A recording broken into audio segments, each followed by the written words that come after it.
Сәлем болған канал. Бүгін сіздермен кекс пісіретін боламыз. Ол үшін бізге 2 жұмыртқа, 80 мг май, 1,5 стакан ұн, 150 мг айран, жарты стакан қант пен разрыхлитель мен ваниль керек. Ең бірінші 2 жұмыртқаны саламыз. Сосын қантты. Сосын ванильный сахар. Менде ішінде 1 қасық қара қалған. Және кішкене тұз қосып жібереміз. Барлығын жақсы араластырамыз.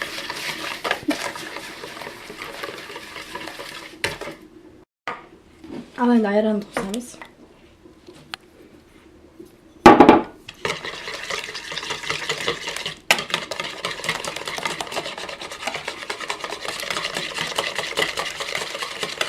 Одан кейін майды.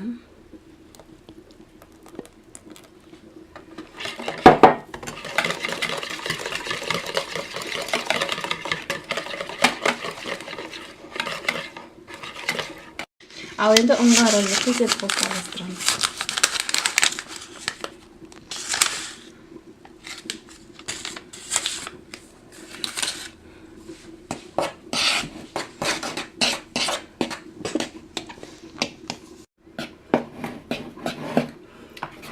Ал енді ұнды саламыз.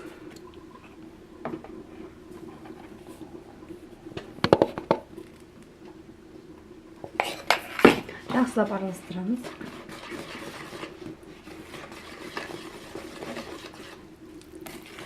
Ал енді формочкаларына саламыз.